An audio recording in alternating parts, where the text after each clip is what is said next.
Since we were on the Front Range, we decided to pop over to our favorite Colorado city to visit 10 things.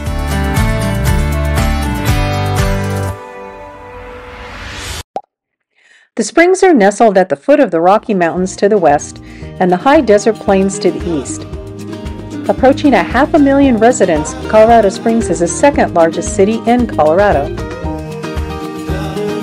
Before we headed out to what we thought would be our first adventure, we picked a random restaurant on Yelp that was close to our destination. This, however, was an adventure, all on its own. Love it when that happens. When you drive up, you see a Boeing KC-97 tanker. The big surprise came when they asked us if we wanted to dine in the airplane or in the dining room.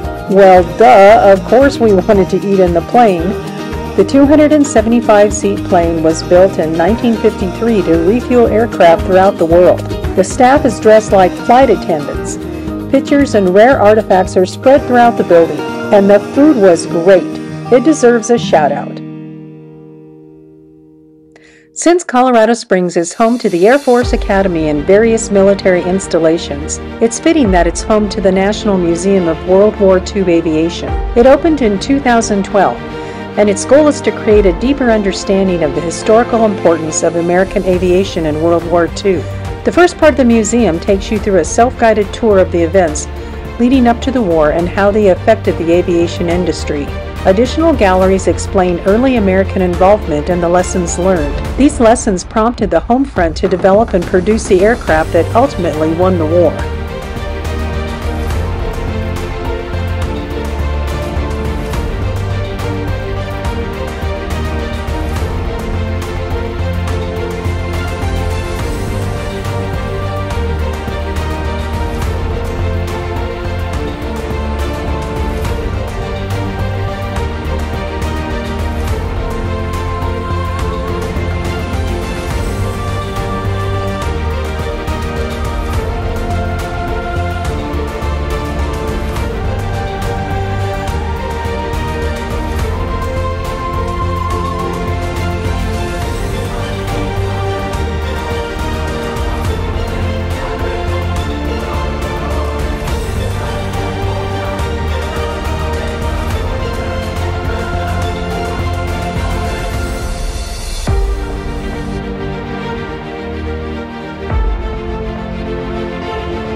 About this thing.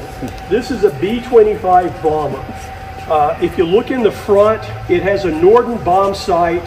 It was designed as a medium bomber to fly approximately 15,000 feet to drop 3,000 pounds of ordnance in a mission. It found its calling as a strafe bomber. And so instead of flying at 15,000 feet, it would fly at 200 feet. And instead of dropping 3,000 pounds of 500-pound or 250-pound bombs, it would drop 23-pound parafrag bombs. So imagine a pineapple-sized fragmentation grenade with a parachute on it. It would drop a rack of 72 of these out at 200 feet up, and it would hit airfields, it would hit ships, it would hit troop formations. Whatever it hit, it would emaciate. The other thing, so if you're flying at 200 feet, you don't need a Norden bomb sight on this thing. So they would take the bomb sight out, they would take the bombardier seat out, they would take the plexiglass off the front of this airplane, cover it with aluminum, and they would put 2 rows of 4 50 caliber machine guns on the nose of the airplane. They would have a total of 14 forward-facing 50 caliber machine guns on this airplane. Multiply that by 12 and with a rack of 72 parafrag bombs, and that was some serious air power. So this airplane found its calling as a strafe bomber. The tail end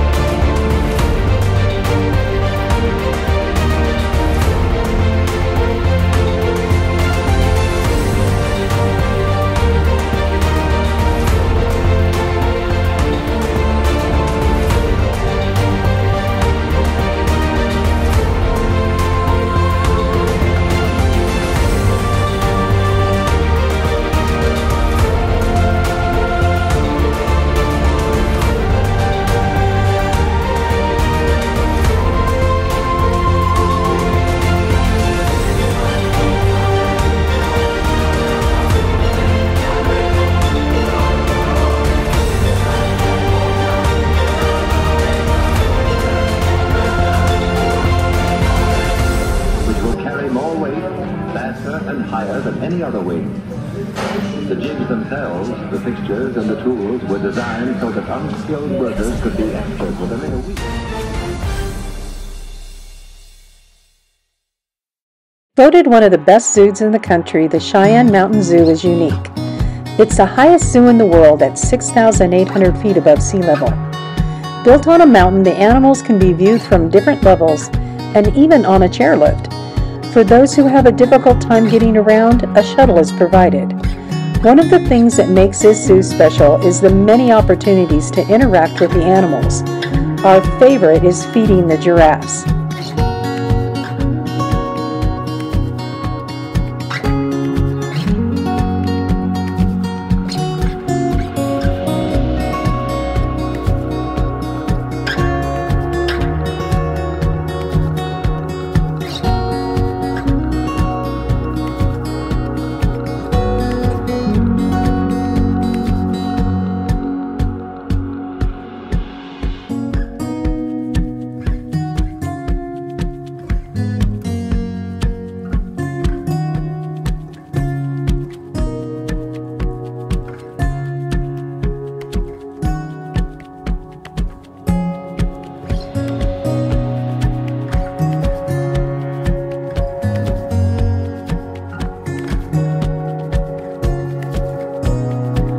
Another thing that makes a zoo unique are the views. The facility sits far above the city and is a great vantage point to view the surrounding area.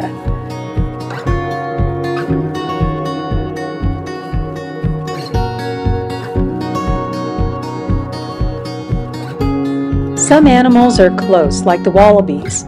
They can be just inches away from you.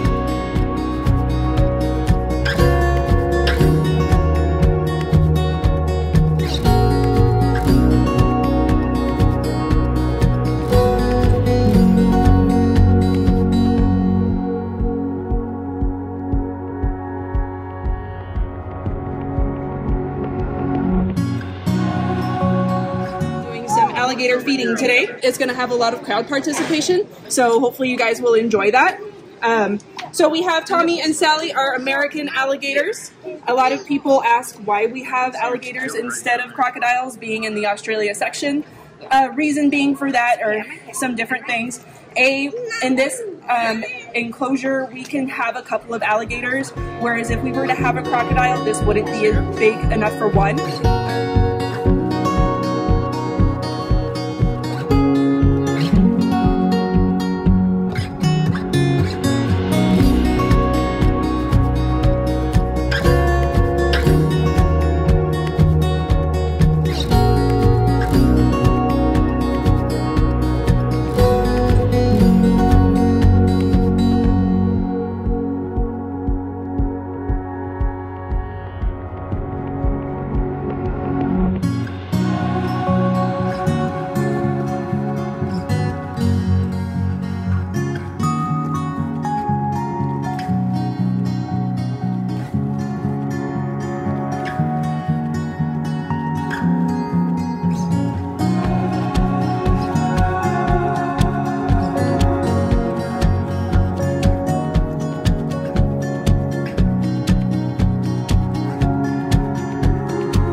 There are over 750 animals representing more than 170 species.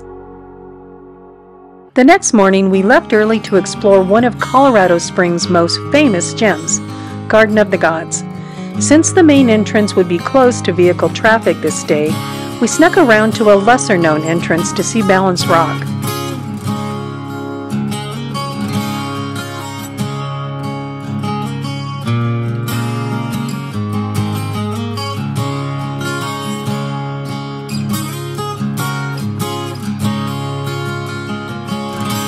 It's here that you can also find Colorado's oldest and largest gift shop.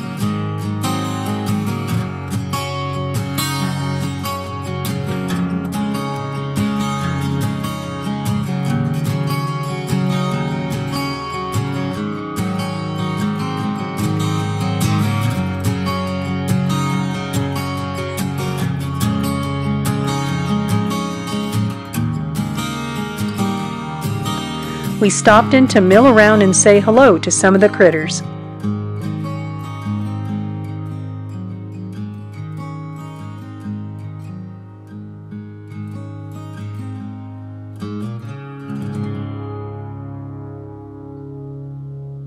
Before we head into Garden of the Gods Park, we decided to grab some breakfast and walk around Old Colorado City. This area is known for its arts and craft shops today, but this National Historic District was one of the first settlements in the Pikes Peak area.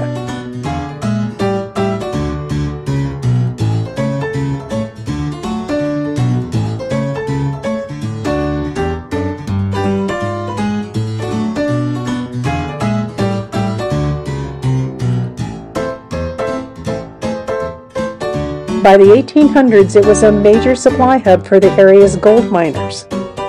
Since Colorado Springs was founded as a dry town, the sale of alcohol became a lucrative business here, and saloons, gaming parlors, and brothels sprang up. In 1861, it became the first territorial capital of Colorado. They met for a very short period of time, just long enough to move it to Denver since there was no place for the members to stay the night. They cleaned up their act and worked hard to become respectable, and in 1917 was annexed by Colorado Springs.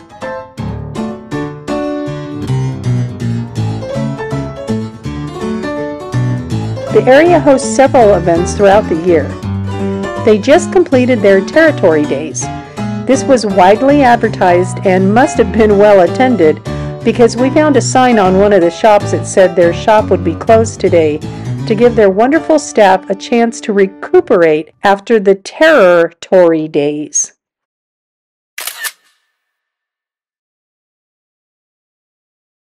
Before the area was discovered by the Europeans, it was considered sacred by the Ute Indians, who called it Terra, meaning sun. This place was a gift to Colorado Springs from the children of Charles Eliot Perkins, who wanted to ensure it would remain free for the public to enjoy. This park is a perfect example of why Colorado is one of the most beautiful states in the nation. The brilliant and unique geological formations contrast with the majestic Pikes Peak in the distance.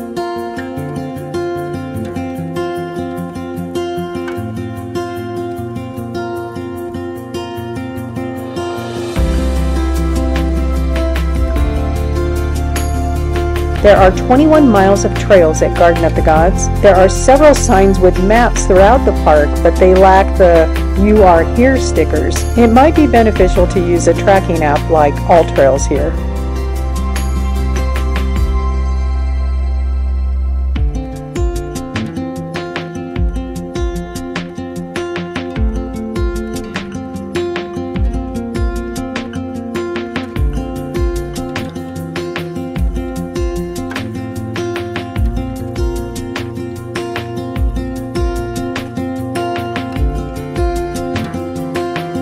We saw an abundance of birds. One was very unusual.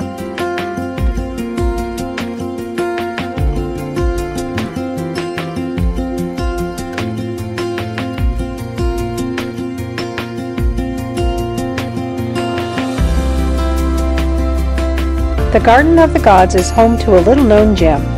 It was discovered by Jacob Spaulding in 1846 and located on the North Gateway Rock near the Kissing Camels. It went through a series of openings and closings because it was considered too dangerous.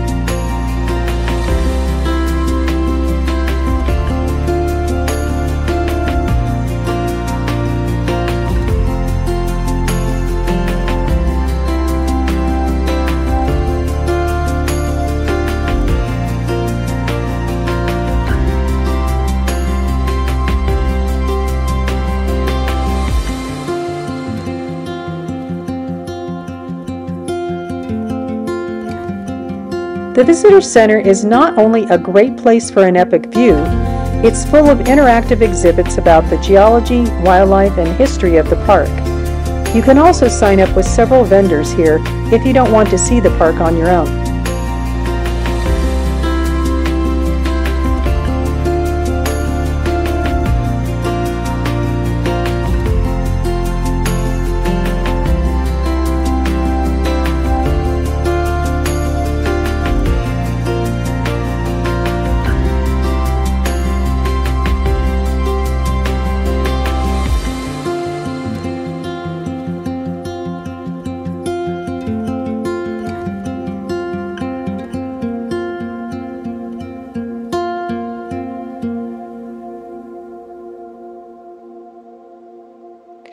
Located across the road from the Visitor Center was a little surprise.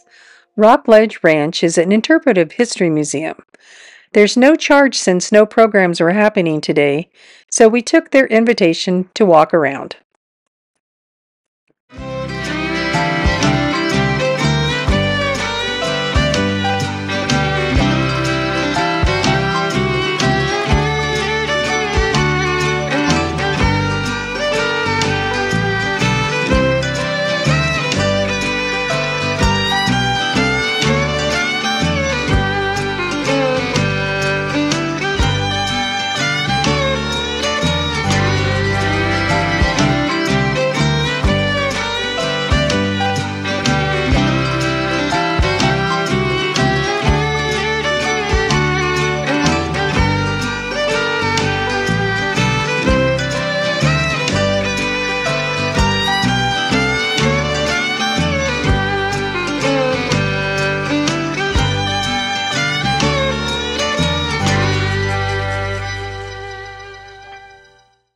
Built on 800 acres in Queens Canyon, surrounded by striking red rock formations and lush forests, Glen Eyrie is a must-see. The 67-room castle was founded by General William Jackson Palmer, the founder of Colorado Springs in the 1870s. It was built as a family home. We made reservations and took a guided tour that cost $12 per person. You can also make reservations for high tea. The castle changed hands many times and landed in the hands of the navigators, who now use it as a conference and retreat center as well as for weddings. The tour was informative, starting with a short film on the history to give a baseline of what we'd see. At the castle, we learned about the several innovations such as a built-in fire extinguisher system, elevators, and an intercom system that extended the grounds.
Although we didn't spot them, we were told that the largest herd of bighorn sheep often reside on the grounds. If spotted, you could see as many as 100.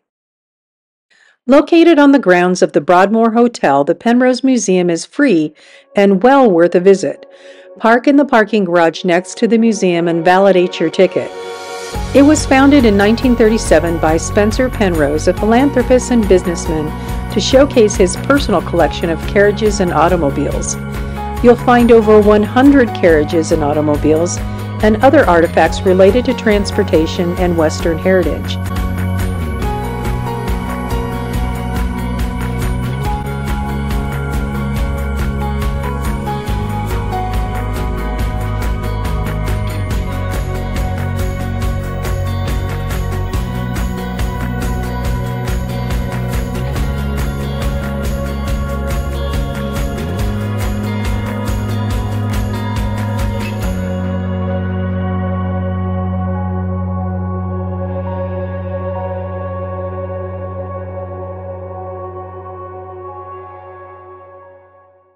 It also features a dedicated exhibit to the Pikes Peak International Hill Climb, an annual automobile and motorcycle mountain climb to the summit of Pikes Peak.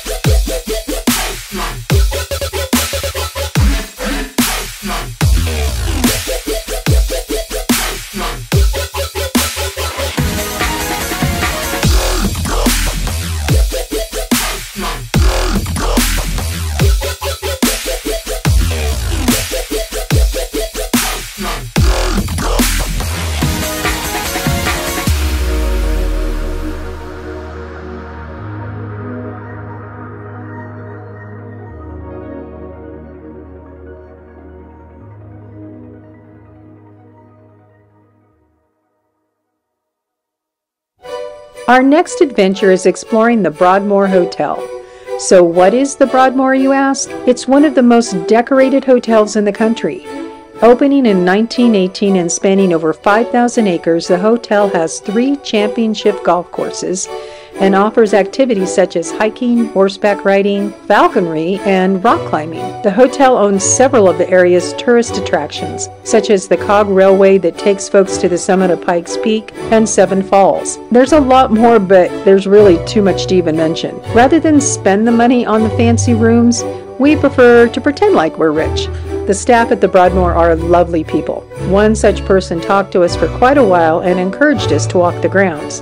There are shops and art galleries. The lobby is quite impressive, and we felt pretty special treating ourselves to a treat at a little shop in the lobby where you can watch the chef make exquisite candies.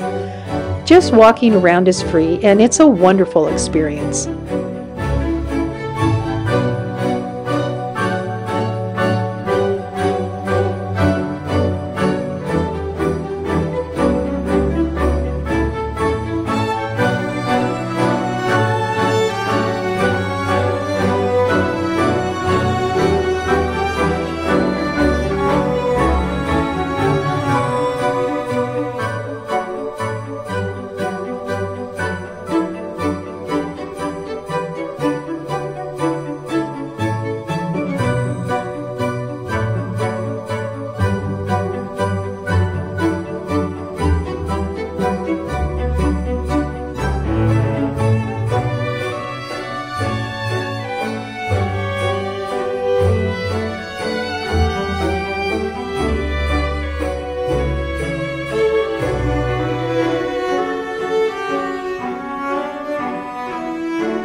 There's so much more to see in this picturesque city, and I'm sure we'll be back to show you more. Can a kangaroo jump higher than the Empire State Building? Of course. Buildings can't jump.